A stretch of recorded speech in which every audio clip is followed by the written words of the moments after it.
you had a really interesting line in your book, which says, if a system is indestructible and almost immune to dangers posed by its environments, there's little sense in demanding pain or, for that matter, pleasure. So an indestructible system, you actually wouldn't necessarily expect consciousness or qualia.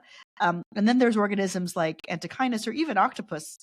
We'll talk more about that later, where these systems are actually, there's a planned obsolescence.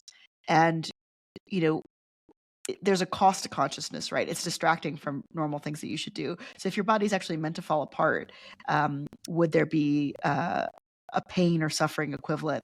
But let's start with the case of an indestructible system. I thought that was very interesting.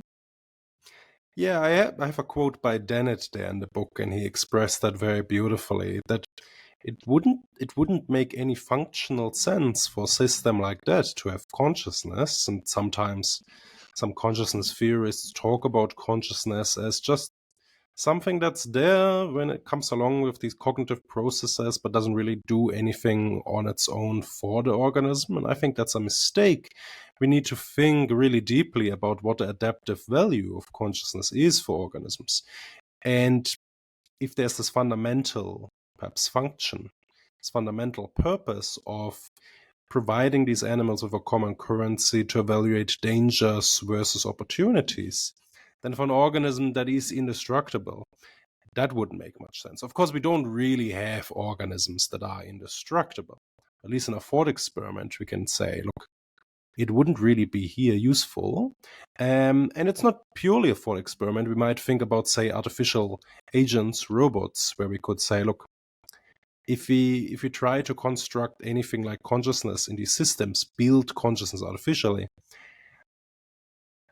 typically artificial intelligences, robots, they don't care about the state of their own body. They don't care about whether there's some damage there.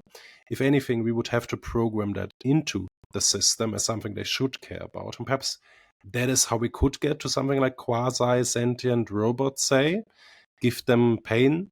Whether we should ethically do that, questionable perhaps. But yeah, I think it gives us a nice way of thinking about, well, why would it be useful for a system to have consciousness? Because the skeptics always say, well, what is this adaptive role of consciousness? What does it do? And if we can't give a reasonable answer here, then they say we should be skeptical. Of course, some skeptics apply that to almost all biological systems other than humans. That's skepticism. That's probably going too far. We have determined a variety of functions consciousness has, and one fundamental seems to be this hedonic form of evaluation that is distinct from unconscious evaluative processes. Have you seen Brian Tomasik's conjectures about non-player characters in video games having consciousness or a rudimentary form of sentience? Oh, no. Maybe you can elaborate on that a bit.